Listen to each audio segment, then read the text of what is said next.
Hi, I'm Kenzie Leonard from the International Dyslexia Association of Georgia, and welcome to the first video in the IDA College Q&A series, where we explore tools to help navigate the transition from high school to college for students with dyslexia. I want to thank Erin Benson, the Director of Accessibility and Testing at the University of Georgia, for being our first guest speaker. If you'd like to start us off with a little bit of an intro about yourself and some more about accessibility and testing at UGA, that would be great. Wonderful. Thank you so much, Kenzie. I'm so excited to get to be a part of this. Yes, I serve as the Director of Accessibility and Testing at the University of Georgia. Each post-secondary institution, if they receive some form of federal funding, so even a lot of private institutions, has to have an office that's designated as the space for determining accommodation eligibility and, more importantly, providing that equal access for students. And so I've worked at the University of Georgia for almost 10 years and have had the privilege of serving as the director for the past 7 years. Previous to that, I worked at a smaller institution in the University System of Georgia, where I worked with students to provide testing accommodations, as well as served as the assistant director for that disability office there. So I have close to 20 years of experience working with students with disabilities. I'm very passionate about making sure that students have a smooth transition as they come out of K-12 and into and throughout their college career. Okay, great. Well, it sounds like you're going to have some really amazing insights. So I'd love to get into a few more specific questions with you. First Sounds off, I great. just wanted to ask you, what do you think are the major differences between accommodations in high school and college? Yeah.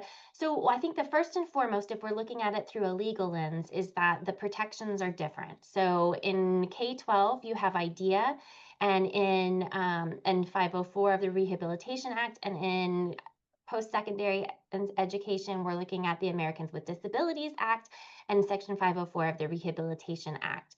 When you're in K-12, the focus is really on success. When we get into the post-secondary environment, we're focused on access because we know that students are going to be able to demonstrate their knowledge, skills, and abilities by providing them with equal access. Some of the big transitions is that one, you may be used to in K-12 where you have your individualized education plan or your 504 plan, and it kind of just follows you throughout the years. Once you get to college, that plan doesn't follow you into college. We don't know if you had accommodations in K-12 unless you self-identify with our office. So we make a point to be very present at new student orientation and have communications throughout the sort of onboarding process as a student at a university, making them aware that this office exists and that we're here to help support students through that transition. Another big piece is the documentation requirements can be fairly different. Again, in K-12, we're focused on success, and in post-secondary education, we're focused on access. And so, our documentation requirements and the types of accommodations that get put in place may look a little bit different than what you're used to in K-12, but we're here to help support with that transition and help get you used to that new environment and how those accommodations work. Okay, that's really interesting. I feel like you don't get to hear about accommodations after high school very often.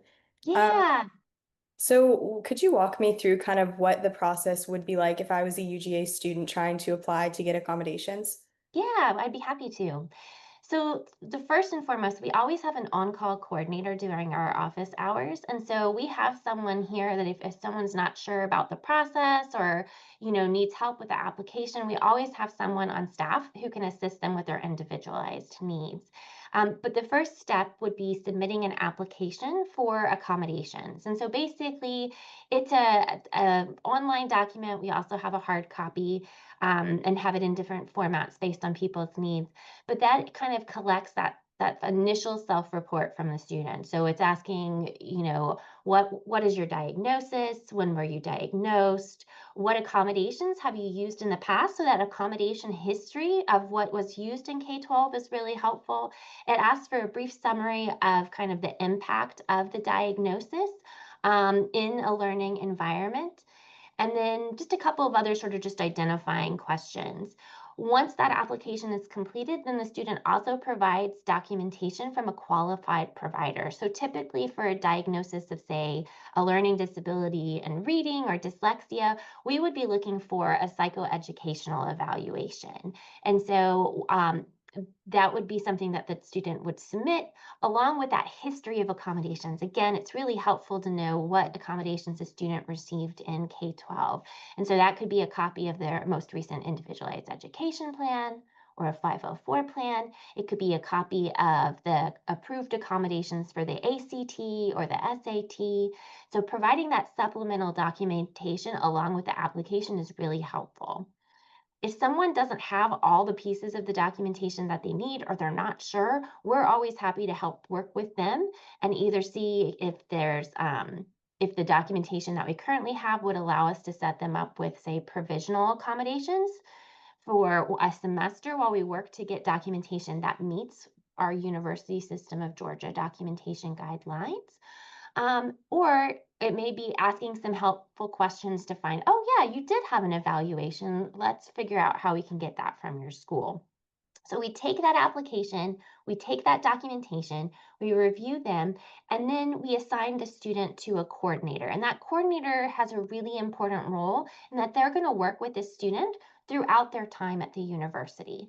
So their first meeting is really going to be an opportunity for that coordinator and that student to get to know each other and for the coordinator to kind of explain how accommodations work in post-secondary education, as well as to hear directly from the student about what's worked best for them, what barriers they've encountered. Really, what we want to know is what are those barriers in the learning environment that we can work with to remove so that that student can have the same opportunity as their peers to fully demonstrate their knowledge, skills, and abilities. So during that meeting, we collect that information and we build an accommodation plan for a student. The student then is notified of the accommodation plan, and we then onboard them how to use our online portal so that they can schedule their letters to go out to their professors, how they can schedule their tests with extended time if they receive accommodations related to testing. And then that coordinator is there for that student throughout their time at UGA so that they can the student can contact the coordinator if they run into any barriers or challenges or they're not sure. We're happy to help connect students with all the robust resources that we have on campus. Well, it sounds really great that that process is so personalized. So, Yeah. if there was a viewer kind of watching this who wanted to learn a little bit more about accessibility and testing at UGA, do you think that there's a time during the application process that would be better to contact the testing center to learn a little bit more about what accommodations look like? Yeah. So I think there's two kind of ways to work that. One is, we work with students once they've been admitted to the University of Georgia. And so as soon as a student's been admitted, we encourage them to go ahead and set up the process of pursuing accommodations with our office. That being said, I want all students to be informed consumers when they're thinking about what is the best institution for them. And so another important thing I think is that our website and I would encourage this of any institution, is to really look at the website for the disability office. That's going to give you a good idea about what the process looks like, about examples of different types of accommodations. So we're always happy to talk to prospective students if they have questions.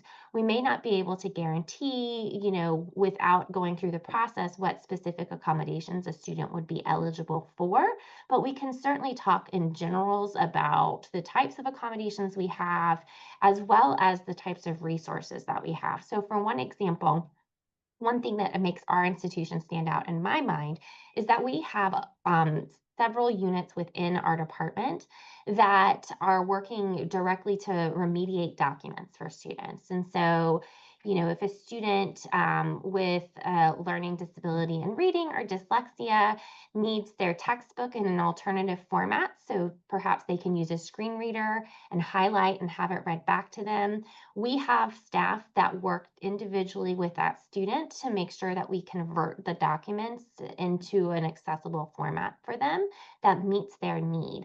And so, learning about those types of resources and how an office does that can be really helpful as you're trying to figure out what's the best institution for you. Well, it sounds like that website is a really great resource, and I'll definitely link that below. So, Wonderful. It also sounds like you would suggest that once students are admitted, even before the semester starts, like during the summer would be the time to start getting started on that application process for accommodations. Yes, Kenzie, you are so correct. We want to make sure that from day one, once those classes start, that a student has access to be successful in their classes. And so it's never too early to start that process. And that also allows us, if the documentation doesn't fully meet the guidelines, to really work with that student to help them get set up with what they need before classes start. So, shifting focus a little bit, I wanted to ask you, I know that the additional information section on the Common App can be a little bit of difficult to figure out how to use it for a lot of students. So, I was going to ask if there are any scenarios in which you would either recommend or discourage students from using that section to talk about things like a learning disability or their experience with it in high school. Yeah. So that's always going to be an individualized decision. And so I know that that can be a really challenging thing to kind of filter through. I think first and foremost, it's important to know that, all students have to meet the same admissions criteria, regardless of disability or not. If a student feels like that is a part of their story and is important in their academic journey and who they are, it may be something that they want to include. That shouldn't, by including that information, that should not have any impact on whether or not a student would be admitted. Sometimes it can help to facilitate understanding. So, for one example, um, say a student doesn't get diagnosed until they're in their sophomore year. And so maybe their grades in their freshman year aren't as reflective as their skills and abilities. And once they got set up with accommodations, they were able to meet the rigorous demands of their courses and performed well academically. That could be a helpful situation to help inform those pieces, but it's not taken into consideration as to whether or not someone would be admitted or not. So, what I mean by that is a person who's reading that wouldn't go, "Oh, they have a disability. We're not going to admit them." That's not the case, and there are lots of federal protections for that. So, if a student wants to share that information, that's certainly welcomed. They're still going to have to meet the same criteria as their peers to be admitted. So, really, it just sort of depends on that individual student and what their comfort level is. It's also helpful, perhaps, to talk to their high school counselor, as well as to talk to some other students perhaps who have already gone on to college with similar lived experiences to see how it worked out for them. The disability office is completely separate from the admissions process and the office, and so I also want to put a disclaimer to this, that this is just my personal perspective based on what I've seen. And I certainly would want anyone who's going to make that decision to do as much research as they can to so that they can decide what is best for them. Okay, yeah, it sounds like that's really an individual decision, but it's good to know that it doesn't have like a huge effect on the admissions process, definitely. Yeah. So I did want to ask you, I'm sure you've had students before who, for one reason or another, haven't been able to access their accommodations on time. What do you find to be the most common mistake that precludes students in college from getting those accommodations when they need them? Yeah, so the accommodation process does take time. We receive a very high volume of applications for accommodations. And so, again, I think it goes back to the point earlier is as soon as you've been admitted, go ahead and get set up so that you don't have to scramble towards the beginning. Because really, that even in that first week of classes, there can be quizzes or assessments and different things. And we really want students to be able to have that first good day and just continue into the academic year. Um, what can happen sometimes we see, especially from that transition from K-12, is that a student may feel like they no longer need accommodations, or they've had experiences in K-12 that they just kind of want a fresh start and they don't want to have to go through the accommodation process. Accommodations aren't retroactive, and so if a student decides not to apply and then they apply in the middle of the semester, we can get them set up with accommodations for moving forward, but we can't go back and make any changes to what's already happened with that semester. And so, getting connected with our office is an individualized choice. And we recognize that, some students may not feel comfortable with it, but we we're protected by FERPA. Professors don't know why a student is receiving accommodations. They only know that what the student is eligible to receive from an accommodation standpoint. And so I think it's just important for students to know if they have concerns or they're not sure about whether or not they want to be associated with our office. We can always talk with them before they put in an application to try and dispel any concerns that they have or any myths that they've heard about the process. Uh, Lastly, it's if there are times where a student's documentation doesn't meet the criteria for the documentation guidelines. And so again, that bringing it back to starting early so that we can work collaboratively with that student to get the documentation that we need is really important because we have lots of resources and on campus and in the community to connect students if their documentation isn't meeting the guidelines. So I hope that answers your question. Yeah, definitely. I know you were talking to a little bit about communicating with professors. Is that usually facilitated by the Accessibility and Testing Center, or is that up to a student to communicate that with their professor? That's such a great question. So, we have an online portal for our students, and so they're really in the driver's seat, if you will, when it comes to requesting their accommodations. Once the student's been set up with accommodations and we've determined what they're eligible for, they can log into their portal. It's going to pull up the classes that they're registered in, and they can select the classes and the specific accommodations that they're eligible for to go to their professors. That initiates a letter going to the professor via email letting the student know what they're eligible for. We encourage students to talk to their professors after that letter has gone out, either by sending an email and requesting a time to meet, or talking with the professor after class if the professor is open to it and the student's comfortable, because sometimes there can be other people around. Building that relationship with the professor is really helpful, and so that the professor knows that these are the accommodations and how they've worked best for you. But in some situations, it may be that the letter that goes out is sufficient. It's really going to depend on the student and the professor. If they have questions about the letter or how to provide the accommodations, that could also initiate some dialogue. We really do encourage student self-advocacy as it really gives students an opportunity to build a relationship with their faculty and make sure that they're getting the access that they need. We're always happy to help facilitate conversations with students and their professors as well. So going back to that coordinator who kind of follows the student along throughout their journey, that coordinator can help to facilitate dialogue with professors as well, or to answer any questions that a student's not comfortable answering on their own. It's really great that the coordinator is there since I know those can sometimes be uncomfortable conversations. So. Absolutely. Yeah. No, and our coordinators are very dedicated to making sure that students feel comfortable and have access to what they need. And do professors receive any sort of training about working with students who have learning disabilities? So we offer a lot of trainings through a variety of methods at the university. When we're doing our trainings, it's kind of broad because we do work with a really wide array of different conditions, so physical, systemic, chronic health impairments, um, uh, learning disabilities, ADHD, psychological conditions, so a really wide array. And so we do cover within that talking about learning disabilities, but it's not a mandated requirement that faculty get that training. And that's why it's so important for us to make sure that we let our faculty know when a student's enrolled in a class that they can contact our office and we're there to help them as well. Okay, that's great to know. Yeah. And is there how often would you say that students need to reapply with the center to make sure that they're maintaining their accommodations throughout the year? Yeah, great question.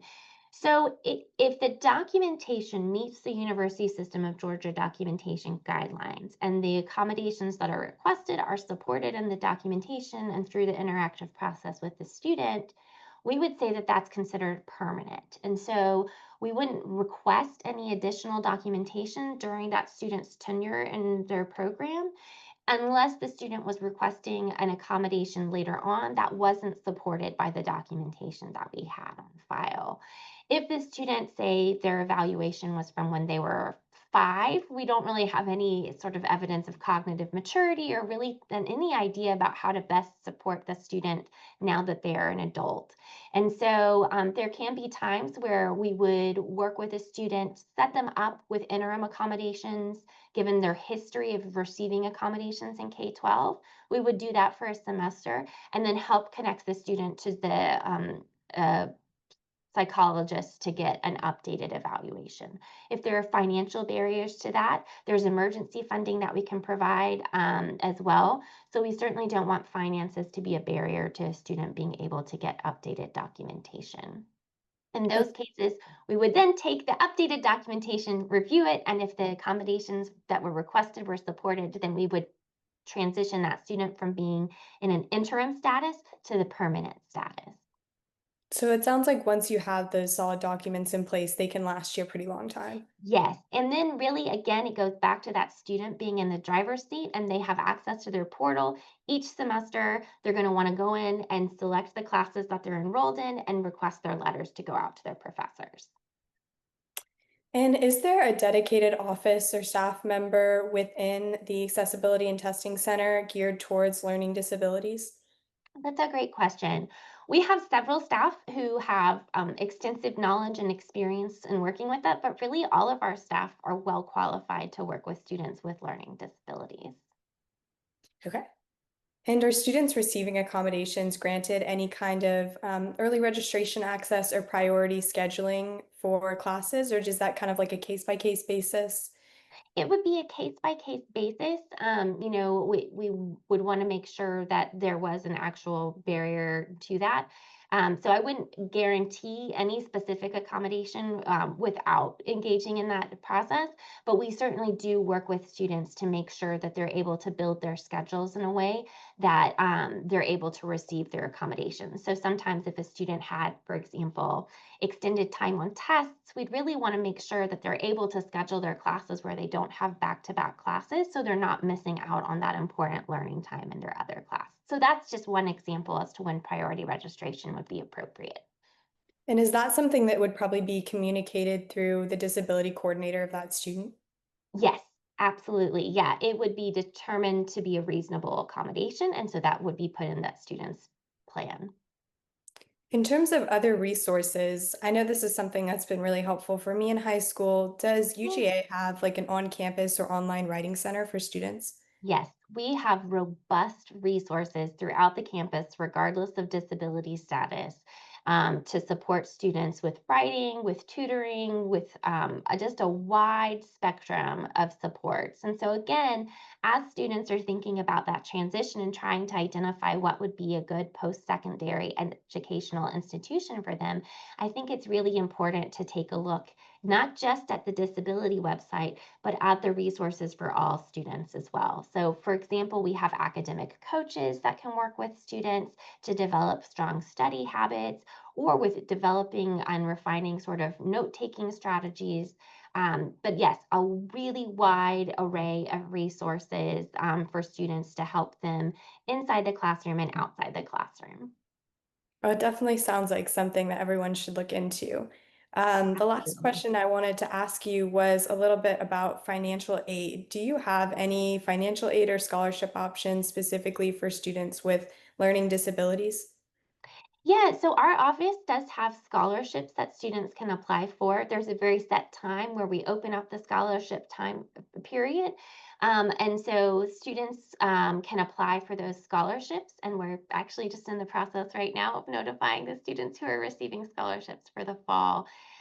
We do have some students who might need to take a reduced course load, and that can help to facilitate understanding with other offices, including financial aid. But since financial aid is separate from our office, we can have great conversations with them and help facilitate understanding about students' circumstances. But ultimately, much like admissions, that is a separate process with that financial aid. Well, I want to thank you again so much for all of this information. And just before we wrap up, I wanted to give you the floor in case there's anything else you'd like to share or any other advice you have before we go ahead and end the meeting. Yeah. Thank you so much, Kenzie. What you're doing is so remarkable, and I'm really honored to get to be a part of this.